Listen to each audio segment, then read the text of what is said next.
Welcome to our AJAG PD Pod, the place for discussion, debate, and learning about all things accounting. Our hosts, Tabac, Jonathan Tucker, are CPAs that have been in practice for more than 3 decades. Together, they bring varying experience and viewpoints to the table, not to mention a little humor, too. Join us as we talk through current issues and hot topics, tap into expert guest insights, and enjoy the odd walk down AJAG memory lane. Before we begin today's podcast, please note, although the educational material within the podcast has been carefully prepared, none of the persons involved in the preparation of the material accepts any legal responsibility for its contents or for any consequences arising from its use. As well, the podcast material and the references contained therein may reflect laws and practices that are subject to change. Advice regarding a particular fact or situation should always be reviewed by a qualified professional. This podcast is produced and distributed by AJAG Professional Development. For more information about AJAG or any of its offerings, please visit ajag.ca. Now, let's get started. Is this thing on? All right, are we good? We're good. All right. Welcome, everyone. Welcome. I'm Jonathan. And I'm Ivan. You're tilting back and forth. I'm not talking. Okay. I can tilt if I don't talk. Okay. All right. Well, we just have to make sure Catherine lets us... Is that all right, Catherine? We're good? Catherine keeps us on track, so anyway. So welcome. Welcome to the first of our podcasts, the podcast with no name. What are we going to do about that? We'll brainstorm something. Like we did when we started. Like with, coming up with AJAG. Yeah. Or maybe people have a few suggestions, right? Good. So you can see. Have a contest. Yeah. Get a free course. Sure. Yeah. All right. There you go. Sure. Catherine likes that idea. Tim Hortons gift card. Yeah. That's right. Should we let him know? Should we let him know what the name means? No. You don't think so? No. I like people guessing. Initials. When we came up with that, we were trying to find a funny name it was just for the holding company that we were setting up. It wasn't even for this business. You were driving me crazy because every company we had, you had to have another corporation. And remember how many we got? Yeah, we have lots. Some of them are dormant. But I like a big corporate chart. Yeah. Well. Yeah. But for the name, it's more entertaining to hear how they pronounce. Yeah. AJAG. Yeah. AJAG. AJAG. Yeah. There's been lots of them. But do you remember the ice cream? There was Häagen-Dazs. Do you remember? And it had the 2 little dots over the A. Yeah. We tried that. Yeah. Didn't really go over. Didn't work. Tried different languages. Yeah. But anyway, we came up with this. And I think it was a good name because it stood out, right? People mispronounced it, but it was still memorable, right? Yep, it's different. Yeah. And then you Google it and you find out that there's that's the meaning of it. Judge Advocate General. That's right, for the military. Assistant judge. Yeah, it's a U.S. military term that came up all over the place when we Googled it eventually because Google wasn't even around, I think, when we started. Yeah, you're right, eh? That was 2005 or something? 3. When Google? No, Google. Yes, no. We started at 2002, I think. 2002, 2003 when we started it up. Yeah. Hard to believe it's been 20 years. 20 years. Yeah. You still in the reserves? What does that have to do with Nothing. This? I just thought over 20 years. I remember you were in the reserves. No. No? I was in the reserves in 82 to 84. Phones off. Catherine's telling us phones off the desk, please. Oh, okay. There you go. Catherine's happy now. Good. That was a long time ago. I'm thinking of a funny story right now you told me about when you were in the reserves, about how somebody was pulling down something, and was it a target or something? And you were we were taking down targets on the rifle range, and they were on these giant beams that sort of went over a pulley. So you pull one side down and the target goes up. And so we were taking them down, and I'm standing underneath the thing. And you want to keep your head down at this point, right? Well, you just want to be careful. But somebody, all of a sudden, I'm looking up, and all of a sudden my face is in the dirt because somebody on the other side pulled it down, and one of the beams smacked me in the head and knocked me straight down and dented my helmet. That's how hard it was. Wow. So my skull would have been crushed if I hadn't been wearing and she couldn't figure out why it wouldn't go down. Yeah, she kept saying, it's stuck. It won't go any further. And I'm like, it's my head. My head. Oh, that's hilarious. And funny enough, that the person who did it, I ended up working with at the first firm that I worked with in Montreal. Wow. Yeah. So you were from Montreal originally, for those that don't know? Yes. When did you come? 97. Wow. I came to Toronto. Wow. And I've been, sole practitioner pretty much the whole time. Yeah. We were in partnership, but our partnership continues in AJAG. And so I guess people always want to know how we started AJAG and why we started AJAG. Yeah.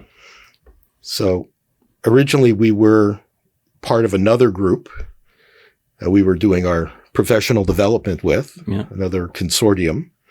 And we were at a meeting, an annual meeting to pick topics, etc., and looking at the budget that was being put forward for it.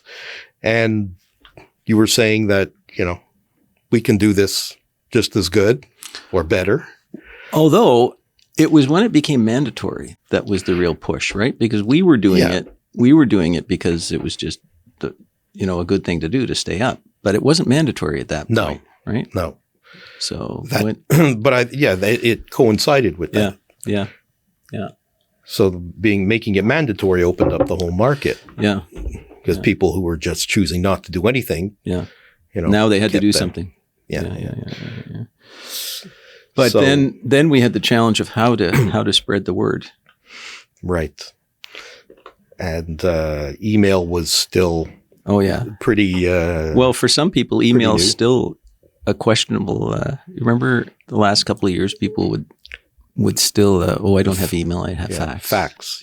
So we had to fax. We had to hook up our fax machine to take an order. Yeah. But so we started cold calling. Yeah. And you remember we found that if you call during the day, better to call at night. Yeah. You get somebody on the phone, right, and you're talking for forever. Either they don't want to talk to you, or they'll talk for half an hour. Yeah. So we had to call at night and leave voicemails. Yes. So that we didn't have to speak to anybody. Yeah. And then occasionally somebody did answer the phone. Yeah. Who was working late. So that was always good. But we used to, do that sometimes, from like 7 o'clock to midnight, 1 o'clock in the morning. Yeah. Sitting there but that was how it started. Yeah. And we started with one group and we thought, you know what, maybe there's another group out in Mississauga because we were doing it in Richmond Hill.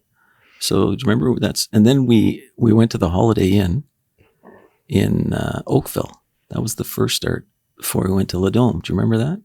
Yeah. Yeah. We did a couple but it was... The hotels were tough though. Yeah. They were expensive. Yeah. And not very accommodating. So... No. And we were also at the Inn on the Park. Do you remember we were in the Inn on the Park? And then we got there one day, and that was like their last day in business or something. Do you remember that? And it was like, no, you're done. And it was like, but we've got like 10 more courses. Where are we going to go? So that's when we moved to Japanese Canadian Cultural Center. Right. And we were there for many years. Yeah. Funny stories? Funny stories. How about the time when we decided to cater ourselves? Do you remember that? Oh, yeah. Yeah, we didn't want to spend so much on the catering, and we could do it for a lot less. Yeah. Yeah. So you went to... I had a Subaru station wagon. And remember, I went to, I can't remember where. I bought the coffee pots and the trays and everything. Right. Remember that? And then we went to Costco the day before and bought all these muffins. And we still had the screens because we were doing all the video. That's right. We had our own equipment and brought our stuff. Yeah, yeah. And so anyway, the car was so full, and I think Alan ended up sitting because Alan would come and help us set things up. Right. And I think he ended up sitting on the screens in the back of the station wagon. It was so full, and we got out there and we set things up as best as we could. And I remember overhearing some of the people who were eating the muffins because we'd had it properly catered the week before, and then we decided to take over. And I think one guy was saying, I think these are from Costco, right? Because they were massive. They were like cakes. So we only did that once. Yeah, we couldn't get the coffee right. We had to have urns in different rooms because it was drawing too much power from the same plug. Yeah, that's right. And one did one batch for like half an hour or whatever, and it still came out cold. Yes. So we didn't make any friends that day. But that was the only time. And then I remember Richard Colden was doing a course out in Oakville, and he had a bad throat, and he said beforehand, I don't know that my throat's going to hold out. And so anyway, in the one room they had a bar, and in the bar was like this bottle of whiskey, and so we ended up taking it out and giving him a little bit just to soothe his throat. Do you remember that? Or were you there? Maybe you weren't there. I don't think I was there that time. Yeah. But anyway, he got through it, but he was more entertaining as the morning went on, I think. Yeah. So but we've had some good speakers over the years. We have. We've had a few that gave us a little bit of trouble. Yeah. There was the one guy who was trying to put on his microphone, and he's standing in front of the room, and he was trying to fish the wire through his shirt. He opened up his shirt all the way down, opened up his pants, and stood in the front of the room. He didn't want the wires showing, and put on a little show in the front of the room. My goodness. Oh, then there was another guy who told jokes, and some were very inappropriate jokes. Yeah. And once we started videoing, we'd have years to talk later, we talked to him, but remember we had to edit out some of his jokes. That's right. They were funny, but not appropriate. Not appropriate. Yeah. So, but anyway, a shout out to him. He's retired now, I think. Is he? I think so. Yeah, good guy. But we shouldn't mention his name. No. We won't mention his name. No. But rhymes with? No, we won't. Rhymes with Mary. So. So, what else? Let me ask you about this. This is off topic. I'll catch you off guard a little bit. You've been in my office? I've been in your office. Yeah. Catherine, can you see this? Yeah. I told you not to touch my toys. Adam West. What's your connection with Adam West? Adam West. You know Adam. Well, I did. Oh, yes, that's true. Yeah. To Ivan. How many times did you meet? Oh, I must have met him 12, 15 times over the years. Now, there is a funny story that comes back to mind. You and I going to Spooky World in Boston. Yeah. We went to see, who was there? Yvonne Craig from Batgirl, and Julie Newmar, who was Catwoman, and they were making this appearance at this Halloween festival thing outside of Boston. Yeah. So we went for a weekend, and that was it was fun. It was the first time I had met either one of them. And they were great. You got pictures in your office. Yeah, they signed. They were very nice. But the funniest thing for me was your impromptu introduction to Billy Crystal. Can I talk about that? Sure. So in the hotel, and I don't think we were staying in this hotel. No, we just went to see the. I don't know what was in the hotel, but somehow it was a famous hotel in Boston. I think we just went in because it was so well known. Was it Boston or New York? No, it was Boston. Boston. Yeah. And anyway, you're standing by the elevators, and I'm like 20 feet away or something, or they're looking, and you're looking around the elevator, and the elevator door opens, and Billy Crystal walks out. you just freeze, and he can't go anywhere because you're right in front, and you're just looking at him like. And I'm watching this thinking, okay, that's Billy Crystal and that's Ivan, and he doesn't know what to say. So I think he made his way around you, and you just stood there. And he never made eye contact with me. Didn't want to look at me. Yeah. And I just kept thinking, do I say hi? Do I take a picture? Do I move? Hello, Mr. Crystal. What do I say? What do I do? And you just stood there. I never really got starstruck before, but I don't know. It just I didn't know what to do with him. No, that was but I never ended up saying anything to him. He just. So when did you get interested in Batman?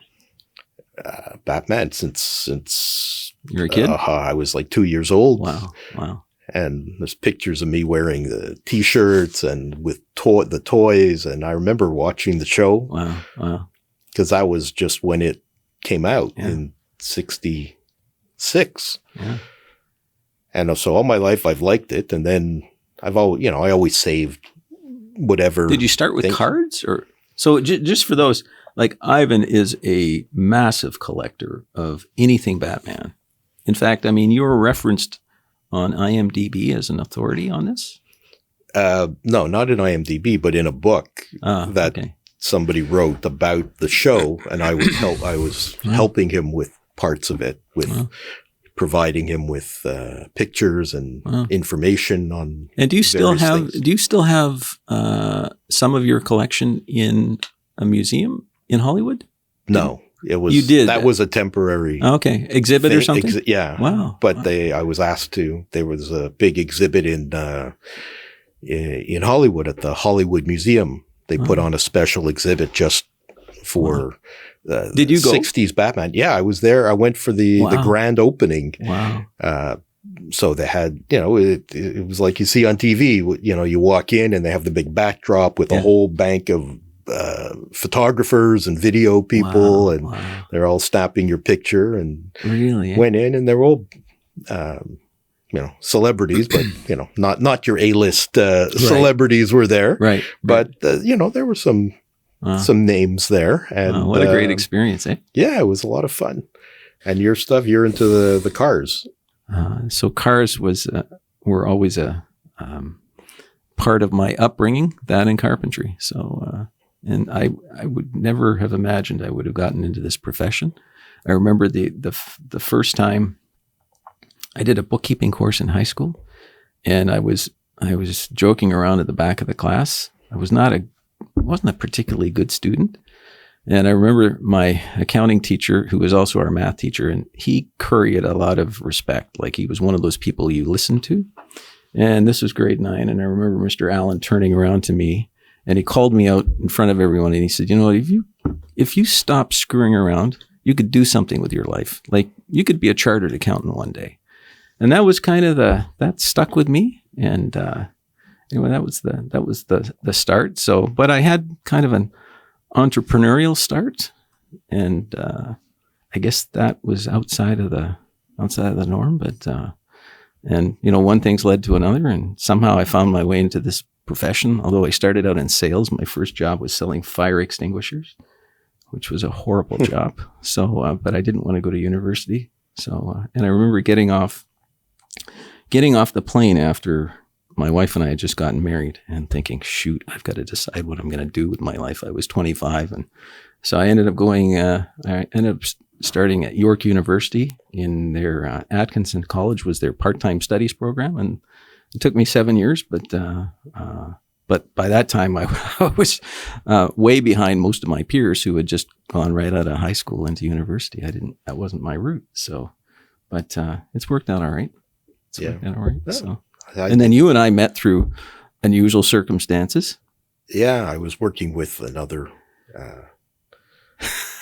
another accountant who Yeah. we won't name either, Yeah. and wasn't going well. Yeah.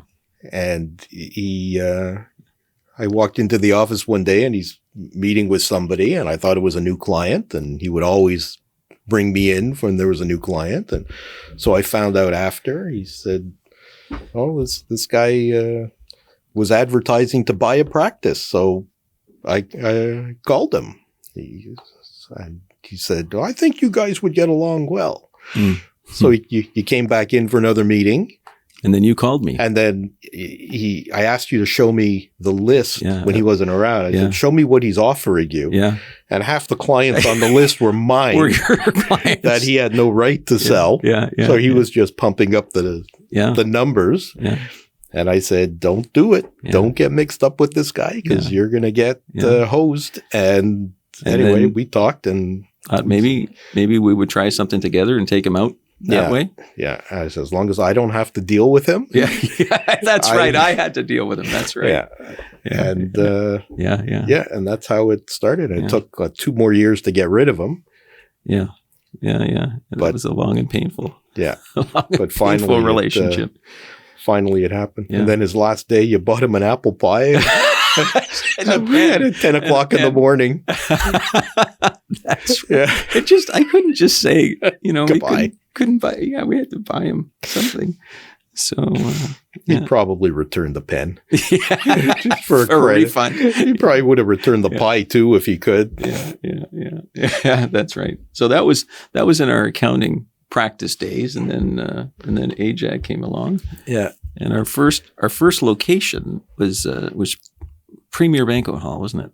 On Leslie. Right. Yes. On Leslie. That was our first. And I remember the first event after we had worked like dogs to get people to sign up and buy the equipment and set it up ourselves. Yeah. I think we were at the hall like at 5 a.m. or something or other, and it started at 9. And hooking up the audio equipment and and we didn't have audio equipment at that time. Remember, we were relying on the hall. Right. We had our tuners and our not at that point, because the hall. Yeah, we had to go out after and then find out, because we found out quickly that these halls that we were renting, they said they had sound systems, but then they weren't. Do you remember that? And then we went out and said, "Okay, hook us up with." I think we went to, I can't remember, the music store, and said, "This is what we're doing. This is what we need, and it's got to be simple enough that we can just plug it in and it'll work." And it was never that simple and never worked, because different locations had different setups, and we had to figure out each one. And sometimes it didn't always work the way we wanted, and there's feedback. Yeah. But I remember the first one, I was so nervous because I didn't know how this was going to go. And I remember, I can't think of his name now. He's passed away since, but Fred. Anyway, I can't. He came up to me, and I always thought, quite highly of him. He'd done well in his practice, and so anyway, he came up to me, and maybe you were there, and he said, "I never knew you guys knew so many people." And it was like, we didn't know we knew so many people either.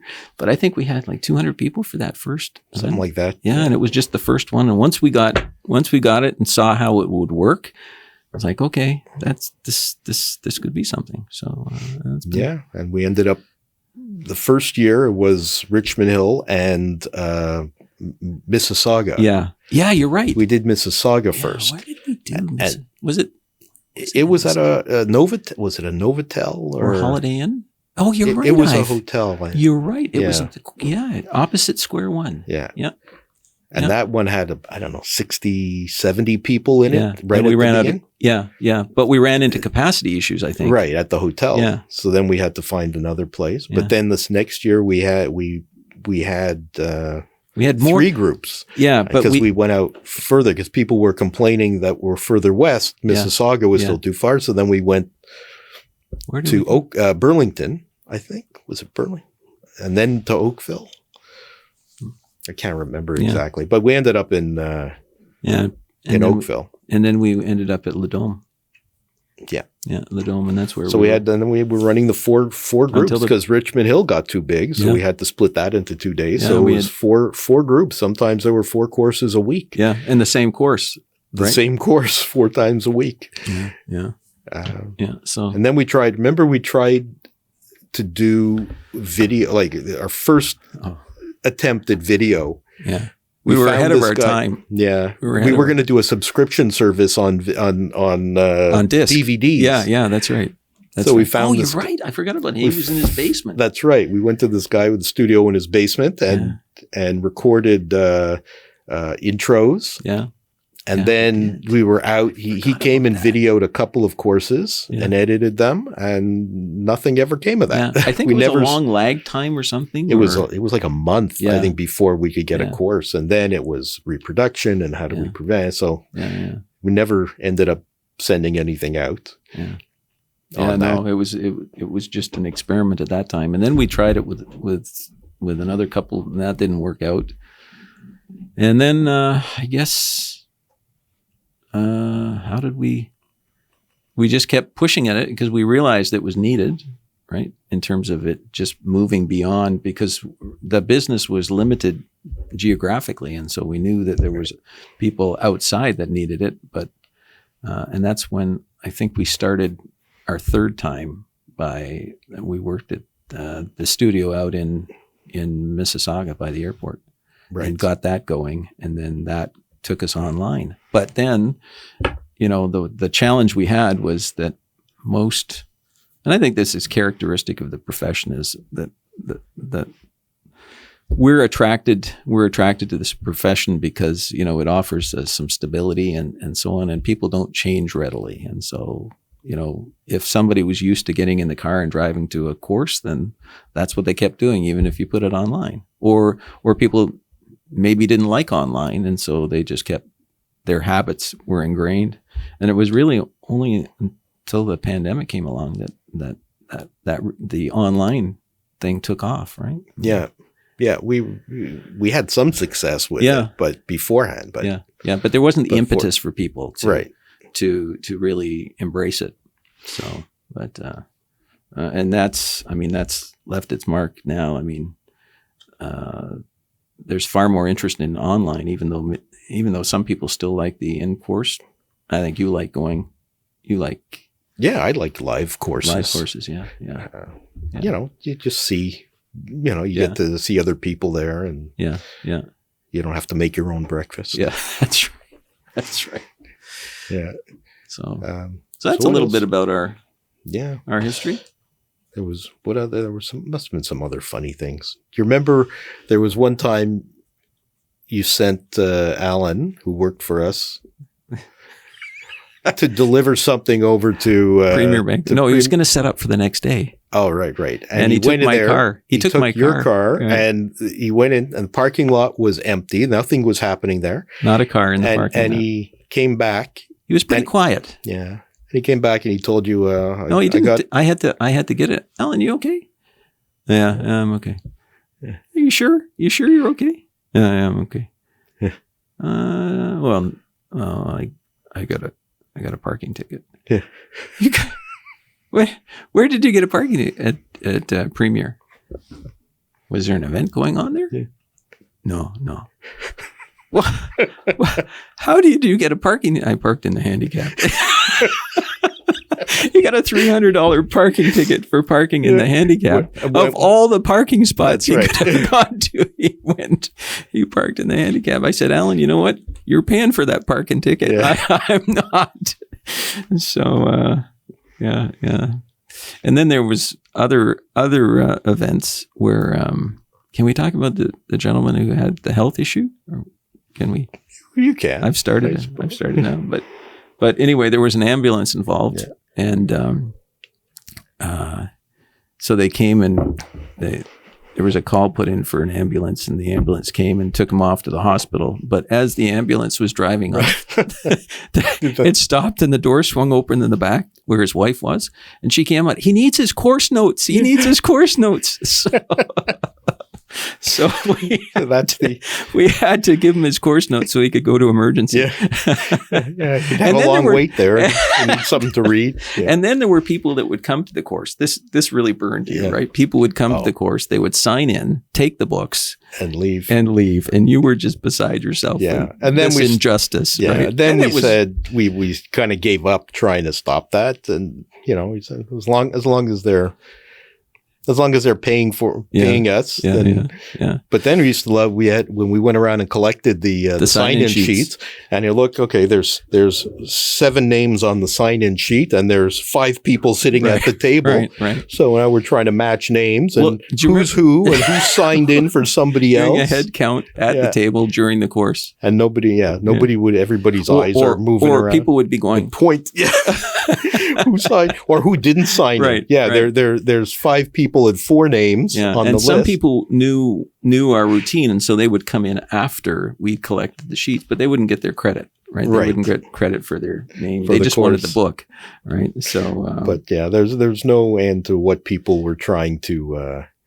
Yeah, and then there was. But do you remember how much trouble we had because we started the sheets at the back of the room and we said, okay, just pass it to the next table. That was when we did like a whole packet of sheets. That's right, not on each table. And so this would be the row, but the sheet would go over there and then back there, right? And then we had to say, okay, how many tables were there? Has everybody signed? And that was, how many accountants in a room does it take to figure out how to sign in sheets? So then we had the big. The groundbreaking change to put a sheet on each table. Yeah.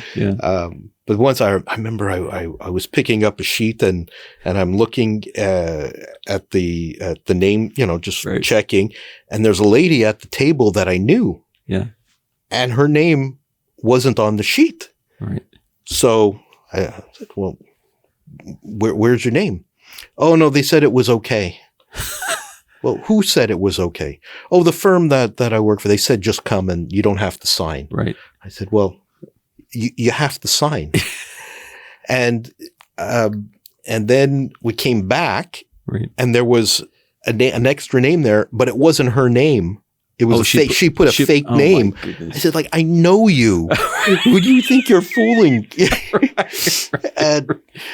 Anyway, so yeah. Do you remember I had this bright idea to invite a former tax court of Canada judge. Right. Do you remember?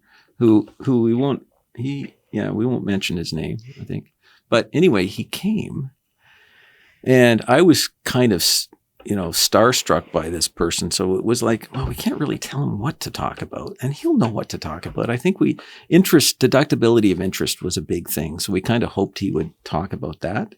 And so he came with these handwritten notes and there was a fair amount of interest because, he was well known. He'd written some key decisions on interest deductibility and things like that. So it was like, okay, this should be good. And he got up and he started reading from his notes and it was on this new concept called GAR. Right. And we're all going like, this is terrible. And he went on and I think we got like an hour or so into it. And I thought people were leaving. It was boring and so on. And I thought I got to somehow get up on that platform and like get this salvage this session. So I slowly kind of edged up and then made my way up onto the platform. And at a break in his speech, could I just ask Justice so-and-so, could I just ask you just to elaborate on this and just to get him into a conversation? It did not go well. It didn't. Not all the speakers were hits. There was a guy that did a workers' comp course and there's like the guy, the main guy we called it, he was a character, but he was really into it. But one course he sent his junior person. Yeah. And that guy was the worst speaker I think we've had. And it was at the Japanese Center, I remember. And there must have been 100 people in the room at least to start for that course. Yeah. And by the break, I think there were 20 people left. Right. And by the end of the course, I think there were 2 people left in the room. Wow. Yeah. Yeah.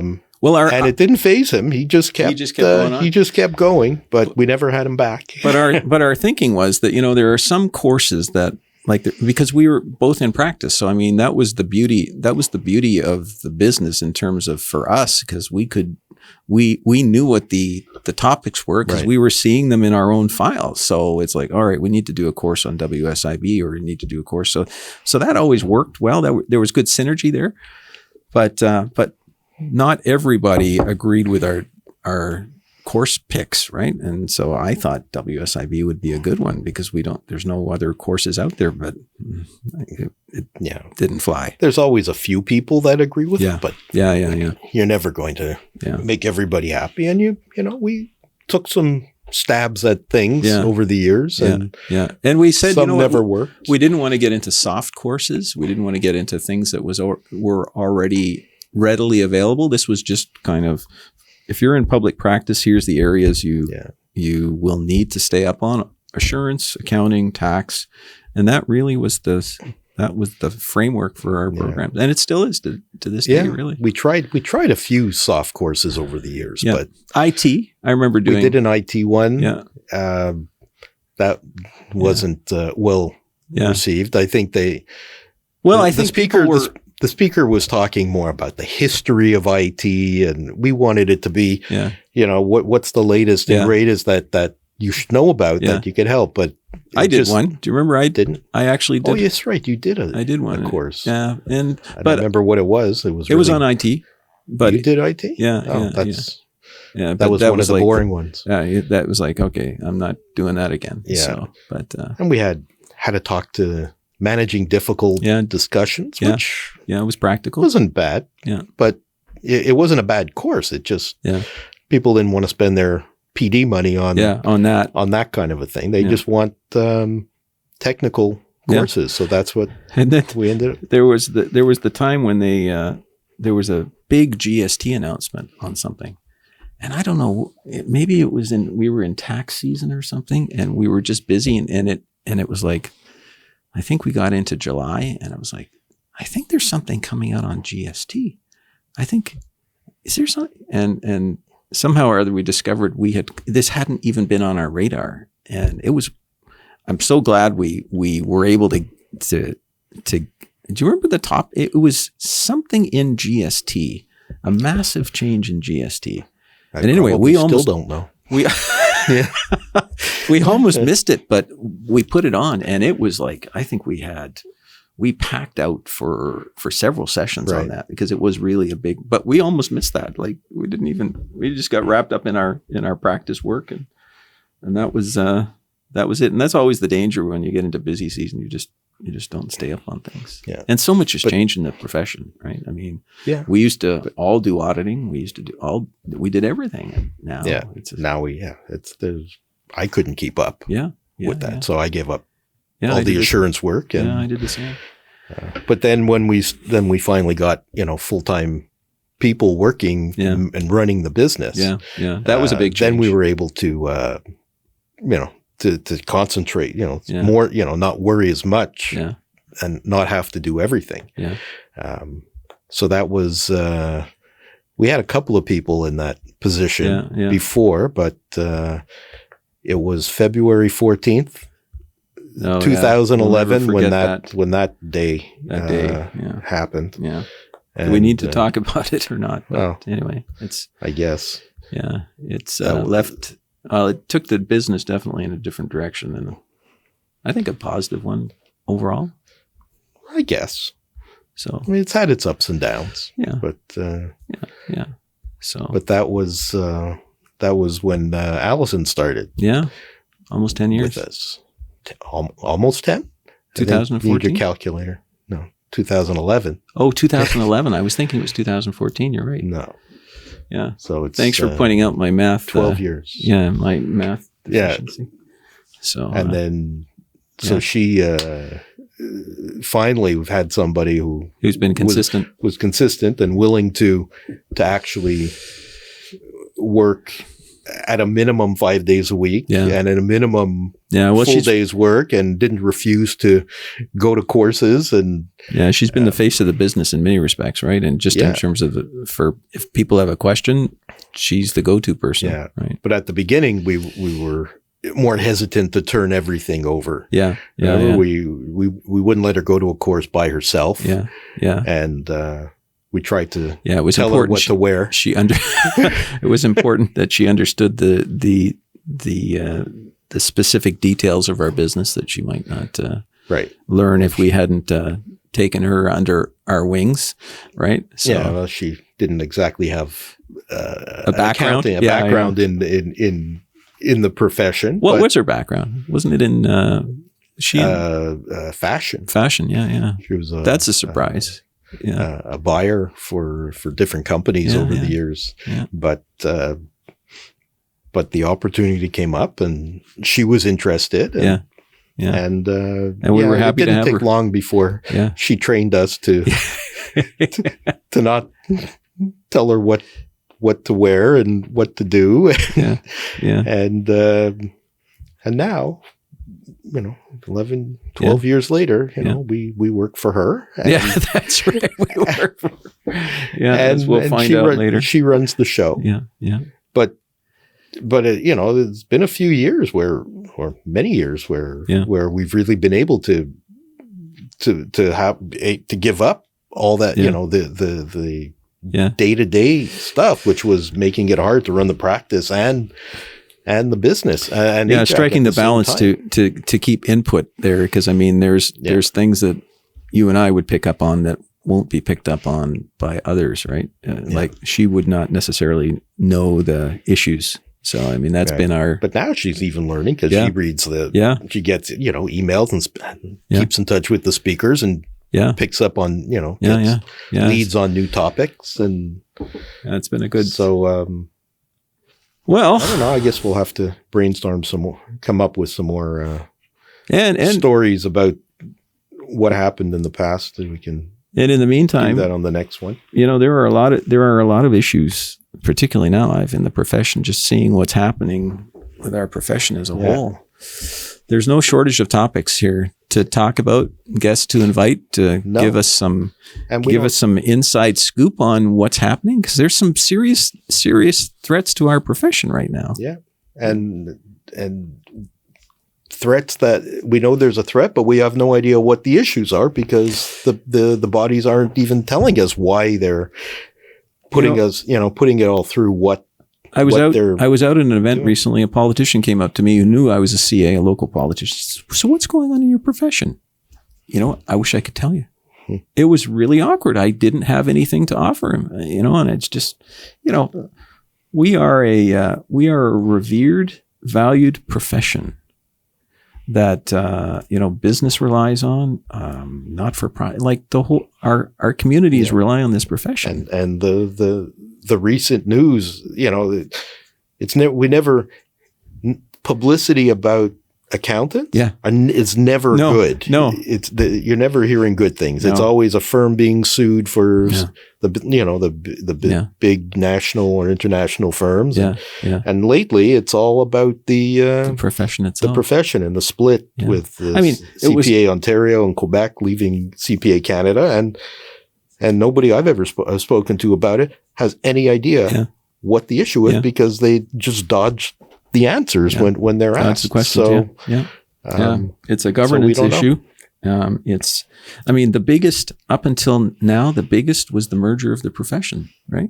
Right. 10 years ago or however long ago that look at how long that took to get through. But that was the biggest change. Right. But now this is just, it's not. It doesn't look good, and it doesn't feel good. No. It used to be. I remember when coming up and starting out, and say you're a CA. Yeah, it was a big. Yeah, it was a big deal. Accomplishment, right? It was a big accomplishment, and it was something you didn't. You were happy to tell people. Yeah. So maybe anyway, we'll go in that direction. I don't know, but we've got that, and we both know there's federal and provincial and municipal politicians who might be able to come on and talk about Yeah. What's going on with them. So and I think also this doesn't have to be only about I would love PD. I would love to talk about the direction tax is taking. I mean, just looking at how now, as governments of every level are looking for ways of getting money now, just how new taxes are coming in and the exposure that's putting us as professionals in, and the information, the paperwork, and the information that they're gathering that has nothing to do in many cases directly with tax, or at least at the base level, like the new trust disclosures and UHT, reportable transactions and all of these things, which are now. You're just loading up CRA with information, and we don't know what they're ultimately going to do with it. Yeah, or even municipalities now who are starting to with vacant home tax and things like that. So anyway, there's lots to talk about, and who knows, maybe somebody will want to listen. Yeah, and maybe some people listening have some other topics as well that we can broach. So feel free. Let us know what you think. Thanks for taking some time to learn a little bit about us. And we look forward to continuing our conversation. All right. See you next time. Thank you, everyone. There you go. I don't want to do that again. You don't want to do it? We're actually on a roll. That was kind of maybe there's something she can retrieve.